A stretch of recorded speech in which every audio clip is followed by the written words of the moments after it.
Silakan. Baik, terima kasih. Enak banget ya Gus ya, jawabnya sambil baca catatan tadi. Kuncinya di sini adalah ekstensifikasi dan intensifikasi lahan. Sebetulnya lengkap, tinggal implementasi saja dari seluruh proses hukum yang kita miliki. Kemauan politik, kesungguhan, tidak mengabaikan petani yang penting. Terima kasih Bapak Muhaimin, waktunya habis. Ya. Baik, kan memberikan Libatkan itu masyarakat adat. Menghormati masyarakat adat bukan memakai pakaian adat setahun sekali 17 Agustus, bukan. Silakan. Nah gitu dong Gus, jangan terlalu tegang kayak waktu debat cawapres pertama kemarin. Gus Muhaimin ini lucu ya, menanyakan masalah lingkungan hidup tapi itu kok pakai botol-botol plastik itu. Padahal saya, Pak Ganjar, Prof Mahfud pakai botol kaca, itu gimana itu komitmennya? Botol plastik semua itu, tapi enggak. Pertanyaan saya tidak terjawab sama sekali. Loh, katanya tidak menjawab pertanyaan, tapi Gus Muhaimin malah ngomongin pemerataan pembangunan. Itu kan tadi yang saya omongin Gus. Pemerataan pembangunan yang tidak lagi Jawa sentris, harus Indonesia sentris. Pembangunan IKN sebagai simbol transformasi pembangunan Indonesia, Papua, dan lain-lain. Itu kan tadi udah saya jawab. Intinya menumbuhkan titik pertumbuhan ekonomi baru. Itu tadi kan udah saya jawab Gus. Mungkin Gus Muhaimin juga tidak paham dengan pertanyaan yang diberikan ke saya. Mungkin itu kan dapat contekan itu dari Pak Tom Lembong mungkin ya. Terima kasih. Masih ada waktu, Pak Gibran, cukup? Tenang. Tenang. Cukup. Bisa kami minta kerjasamanya? Bagaimana cara mengatasi greenflation? Terima kasih. Masih ada waktu, Bapak Gibran. Aturan istilah. Kami sampaikan kembali terminologi atau singkatan, mohon untuk Baik. dijelaskan. Enggak, tunggu. Silakan dilanjutkan. Masih ada waktu. Ini tadi tidak saya jelaskan karena kan beliau kan seorang profesor. Sesuai dengan Oke, aturan. greenflation adalah inflasi hijau. Sesimpel itu.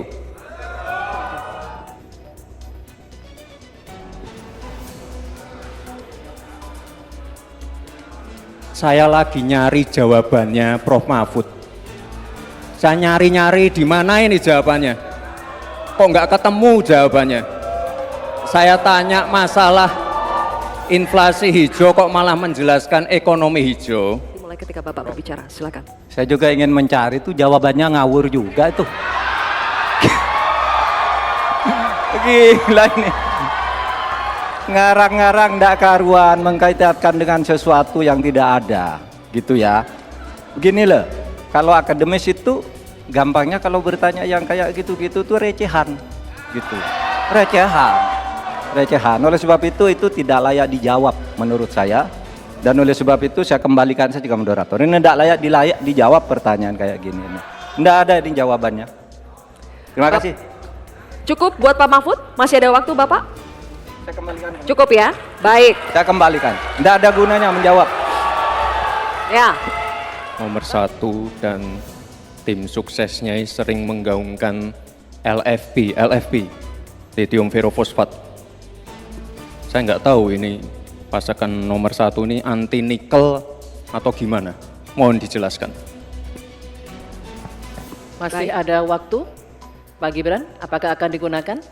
Akan saya gunakan apabila pertanyaannya belum jelas. Bagaimana Gus?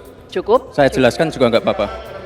Singkatan dan terminologi mohon dijelaskan Mas LFP, Gibran. lithium ferrofosfat. Tadi udah saya bilang kan, lithium ferrofosfat. Itu sering digaungkan Pak Tom Lembong itu. Lithium Lithium ferrofosfat. Baik. Masih ada waktu untuk menjelaskan atau cukup? Cukup? Baik. Terima kasih. Tenang Pak Gibran. Semua ada etikanya. Termasuk kita diskusi di sini bukan tebak-tebakan definisi, tebak-tebakan singkatan. Kita levelnya adalah policy dan kebijakan. Prinsipnya sederhana. Semua kembali kepada etika Pak Gibran. Tetapi etika bahwa forum ini adalah forum policy yang berharga. Jangan-jangan kalau kita tebak-tebakan definisi di sini, saya ragu kita ini levelnya SD, SMP, atau jangan-jangan ijazah kita palsu semua di sini. Ini yang mengagetkan. Jadi kalau tebak-tebakan, ya bukan di sini levelnya. Di sini adalah kebijakan kita untuk memimpin negara. Bapak Muhaimin, waktu Anda habis. Terima kasih. Ini agak aneh ya, yang sering ngomongin LFP itu tim sesnya, tapi cawapresnya nggak paham LFP itu apa. Kan aneh. Sering bicara LFP, lithium ferrofosfat, Tesla nggak pakai nikel. Ini kan kebohongan publik, mohon maaf. Tesla itu pakai nikel, Pak. Dan kita sekarang, Indonesia itu adalah negara yang punya cadangan nikel terbesar sedunia. Ini kekuatan kita. Ini bargaining kita. Jangan malah membahas LFP. Itu sama saja mempromosikan produknya China, Pak. Saya nggak tahu ya, Pak Tom Lembong dan tim sesnya sering nggak diskusi dengan cawapresnya. Masa cawapresnya nggak paham? Aneh loh. Saya jelaskan sekali lagi, lithium ferrofosfat itu adalah alternatif dari nikel. Intinya ada negara yang nggak mau pakai nikel. Nah, itu loh Gus yang saya maksud. Apakah Gus Muhaimin juga anti nikel? Baik, Pak waktunya Tom habis. Lembong. Terima kasih Pak Gibran. Sepertinya Prof Mahfud agak ngambek ya. Soalnya saya sudah 2 kali memberikan pertanyaan yang sulit. Carbon capture, greenflation, selalu dikomenin pertanyaan receh. Ya kalau receh ya dijawab Pak. Gitu loh. Segampang itu. Oke. Pertanyaan saya bukan itu. Pertanyaannya itu, dulu Pak Prabowo bertanya, katanya Pak Jokowi tidak mau ngimpor beras. Lalu sekarang faktanya, per hari ini, catatan data ini harus dibaca ini. Impor kedelai 2 juta ton, susu 280 juta ton, gula pasir 4,1 juta ton, beras 2,8 ton, daging sapi 160 juta ton. Ini hasilnya seberapa dari hasil debat dulu yang tanggal 17 Juli itu. Perkembangannya seberapa? Semakin banyak nih angkanya. Dari saat Bapak berbicara, silakan. Terima kasih Prof Mahfud untuk evaluasinya. Sekali lagi saya mohon maaf jika ada kata-kata saya yang salah. Tapi sekali lagi, ini harus kita evaluasi. Dan kita jangan memberikan narasi-narasi yang menakutkan kepada warga. Intinya adalah program-program yang sudah berjalan sekarang. Nomor 1 dan nomor 3 ini kan kompak. Food estate gagal. Saya tegaskan sekali lagi Pak, memang ada yang gagal, tapi ada yang berhasil juga, yang sudah panen. Misalnya di Gunung Mas, Kalteng, itu sudah panen jagung, singkong.